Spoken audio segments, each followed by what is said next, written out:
भाद्रपद शुक्ल पक्ष की एकादशी को परिवर्तनी पद्मा एकादशी कहते हैं। इसके अलावा जलझुलनी यानी डोल ग्यारस भी कहते हैं। परिवर्तनी एकादशी व्रत से वाजपेयी यज्ञ के समान फल मिलता है।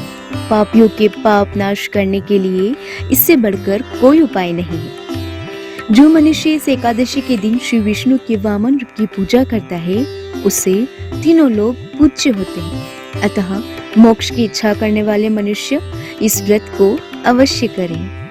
पद्मा एकादशी कथा। त्रेता युग में बलि नामक एक दैत्य था। वह मेरा परम भक्त था। विविध प्रकार के वेद सूक्तों से मेरा पूजन किया करता था और नित्य ही ब्राह्मणों का पूजन तथा यज्ञ के आयोजन करता था। लेकिन इंद्र से द्वेष के कारण उसने इंद्रलोक तथा सभी देवताओं को जीत लिया। इस कारण सभी देवता एकत्र होकर सोच विचार कर भगवान के पास गए। बृहस्पति सहित इंद्रादिक देवता प्रभु के निकट जाकर और नतमस्तक होकर वेद मंत्रों द्वारा भगवान का पूजन और स्तुति करने लगे। अतः मैंने वामन रूप धारण करके 5वां अवतार लिया और फिर अत्यंत तेजस्वी रूप से राजा बलि को जीत लिया। इतनी वार्ता सुनकर राजा युधिष्ठिर बोले, हे जनार्दन, आपने वामन रूप धारण करके उस महाबली दैत्य को किस प्रकार जीता?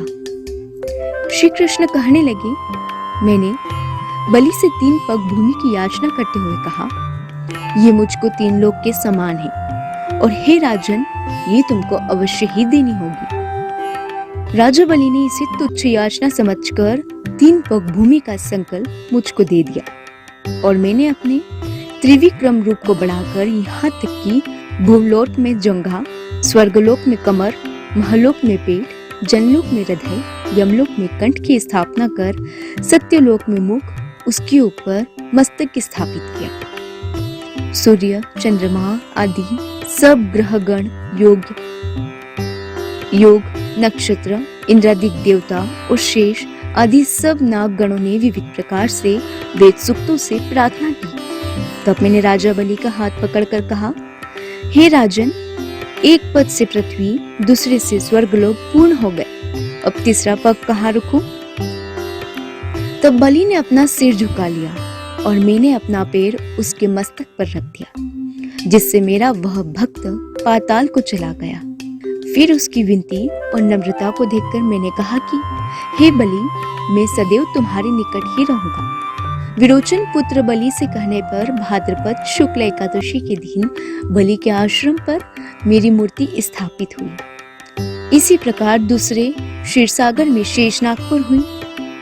हे राजन, इस एकादशी को भगवान शयन करते हुए करवट लेते हैं, इसलिए तीनों लोकों के स्वामी भगवान विष्णु का उस दिन पूजन करना चाहिए। इस दिन तांबा, चांदी, चावल और दही का दान करना उचित है। रात्रि को जागरण अवश्य करना चाहिए। जो विधि पूर्वक इस एकादशी का व्रत करते हैं वे सब पापों से मुक्त होकर स्वर्ग में जाकर चंद्रमा के समान प्रकाशित होते हैं और यश पाते हैं। जो पापनाशक इस कथा को पढ़ते या सुनते हैं उनको हजारों अश्वमेध यज्ञ का फल प्राप्त होता है।